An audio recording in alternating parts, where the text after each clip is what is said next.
So Marvel Rival just drop a new skin, game update and leaks that might just burn your PC. We got Cloak and Dagger in a royalty look, Venom got some extra spikes, and an upcoming event that can turn your graphic card into a toaster. Oh, let's not forget about the matchmaking pain. It's still there. But the real question is what's next? What new heroes we can expect? What are the new broken mechanics and another buffs? That guy who doesn't deserve them, who already doesn't need it. Stick around, we will discuss all those and we will get deep into it in the upcoming video. Let's get into it. So today we will see what heroes are we expecting, what are the new skins we can expect in this season or the upcoming season, and what changes are going to come into the UI interface of Marvel Rivals, along with what skins were released today. Let's start with the skins which were released today. Marvel Rivals finally got the Cloak and Dagger and Venom mains a reason to loosen up their wallets. A fresh new skin for both of these.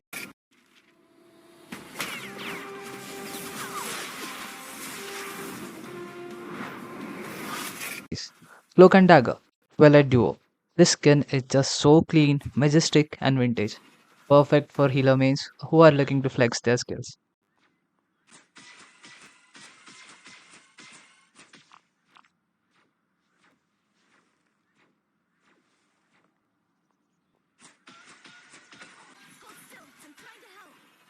Venom also got a new look, the Lingering Imprint. This one is absolute worth it. Those sharp tentacles with the vibrant spikes on them looks so clean. They are more like a maniac. The community speculations about these skins were almost correct, as many were expecting Agent Venom skin and a legendary Cloak and Dagger skin, while those weren't 100% accurate, but they didn't fall off far away.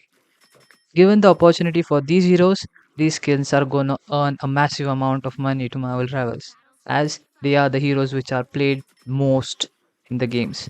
With the highest pick rate, the skins are gonna sell a lot.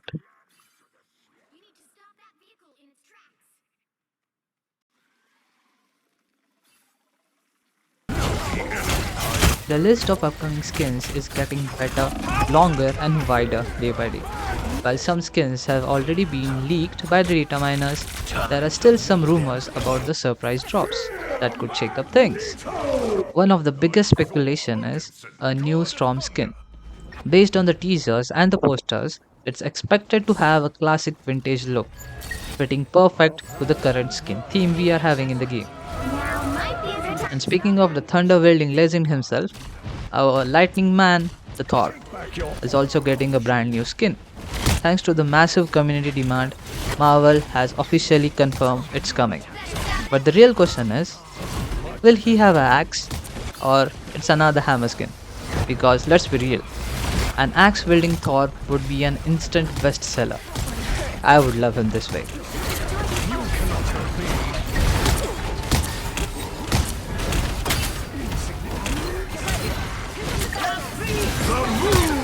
Marvel Rivals is actually listening to the community. Well, except those cry for matchmaking, but hey, at least we are getting some quality of life changes in the game. Now we have a new proficiency display just right beneath the left side corner of each hero card. No more clicking on the profiles to see what hero proficiency level you are on that particular hero is still convenient. Option to disable the death cam. Finally, no more spam kicking the spacebar to escape the cam of shame. This is my favorite. I guess the update is more oriented around the grinders who grind for Lord in this game, which is really hard. But the another update is a new Lord icon to Human Torch. The previous icon was a bit shabby as it wasn't that bright enough and it doesn't give the feeling of the Lord icon you could get. Like you hit so many hours on him and you get this. So that's what was demanded by the community again, that they need an updated version of an Lord icon for Human Torch, and Marvel came in with something really good for him. It really looks clean, it's brighter, and something really worth it to grind so many hours on. So that's all you have for the UI changes.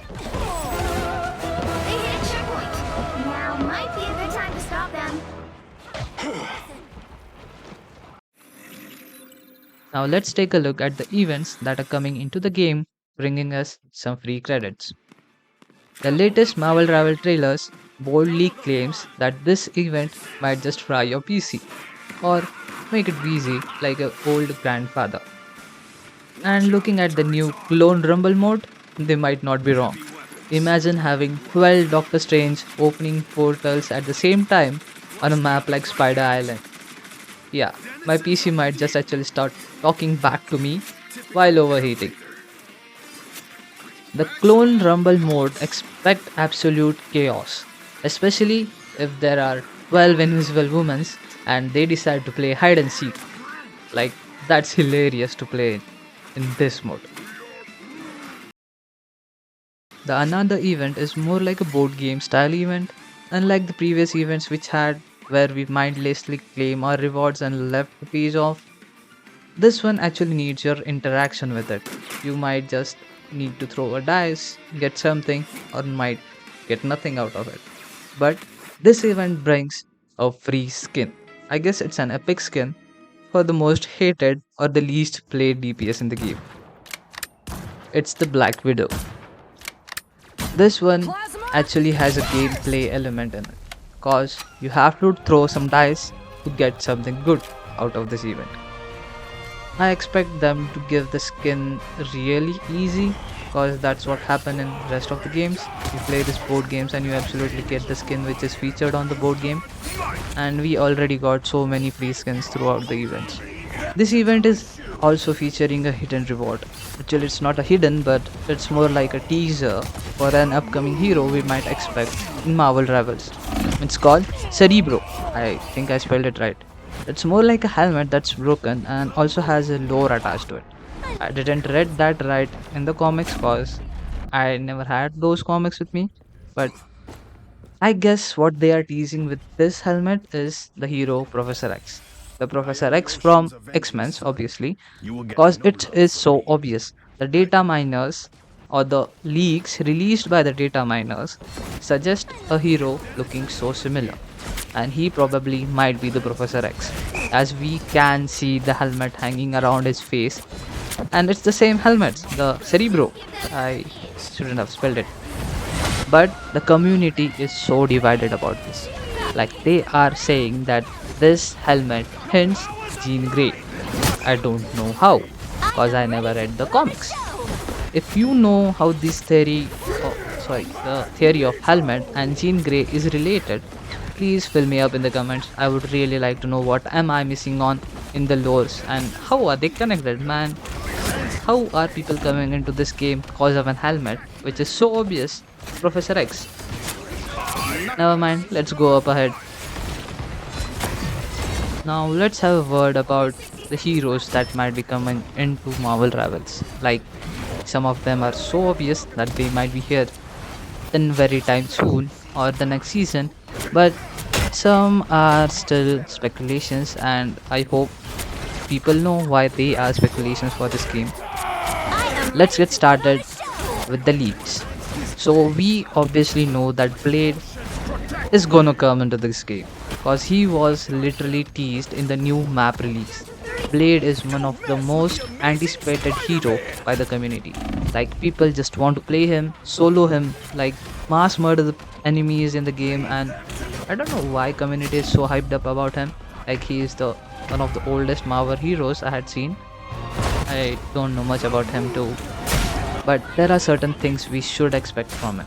Like the abilities from Marvel Super War are somewhat related to the Marvel Rivals abilities because they are just picked from Marvel Super Wars, and I expect those abilities to look like this for Blade. The expected first ability is more like a leap or a slam, like the Cap have when he is in his shift ability and he is about to slam enemies with his shield. I expect that's what coming into the game because this is how it looked like in the Marvel Super Wars. Then a multi-sword combo, like it will hit multiple times and you will be invincible in that skill, just like Star Lord with his E. Then we have range shuriken throw. Obviously, shuriken has to be a thing with Blade because he is so related to that weapon in the movie. Like, yeah, I had seen the movie and also in the Marvel Super Wars. Super Wars, it was repeated. His ultimate attack. This is what we can relate the game and what we see in Marvel Rivals. Cause Cap, Captain America also gets a a movement speed bonus, a health bonus when he moves around with his ult, and he also grants people the health bonus or the shield bonus we see with them. But I guess what Blade will be getting is a attack speed bonus, a damage bonus, and overhealed shield. We see it with Mantis, right? Overhealed shield. Like he will, if he gets healed, the shield will start keep increasing and have a cap rate to it. Like it will cap at a percentage. But I guess that's what we will see. But his damage is gonna be absolute. I don't know what he will be played like an assassin, somewhat. But I seriously think he will be more like a fighter, just like Bucky we see.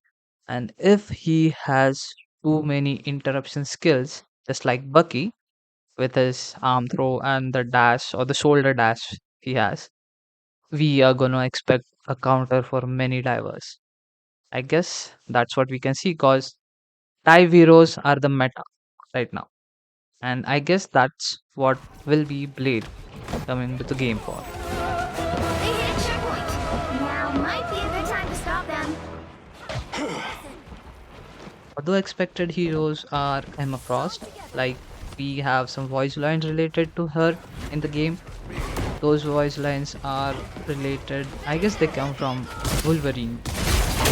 But the best part that comes from Wolverine and his skin is the poster for Deadpool.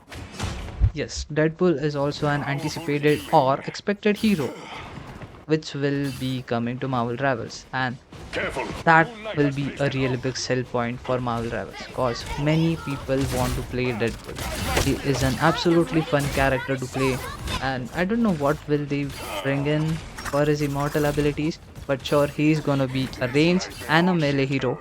I don't know how they are gonna manage that, and I guess he will also be a fighter kind of a hero. The roles are still to be discussed about this character, but he is kind of complex, and he was complex in Marvel Super Wars 2, but I guess he will be fun. The another hero to just talk about was Jean Grey. She was teased with Cerebro by the data miners, but I don't know how they are related. But I guess there are also some voice line related to her in the game. I guess they come from Wolverine again and also from Rocket Raccoon. Like he's finding someone with big tree and branches and something like that. But there is some relation between Jean Grey and Cerebro for sure by now. Because I had seen these posts all over places, like wherever I visit for leaks. I won't tell that, but I had seen these things. So we can expect Jean Grey into the game, but it has always been so sure that Marvel Rivals never release any accurate speculations about their heroes which are gonna come into the game. Like the gameplays we get for the skins, that's what we will never get for a hero which is about to come into the game. So that's all for now for the heroes, for the updates, for the skin and the upcoming skin and the upcoming heroes we can expect, and what can really come to this game. Marvel Rivals had so many things to offer for everyone, really everyone. It already has so many maps to play on, so many different modes to play on, so much to enjoy, a huge player base. I guess the official developers said that this game has a future and it will survive for more than 10 years in the field. And speaking about this Marvel Super Wars, it is dead. I guess it's dead last year, but it was played by a great number of people, but it didn't got enough support by the community. So that's all. That's all were my thoughts about the skins, updates, and let's see you next time. If you like this, please share, like, and subscribe to the channel. Bye bye.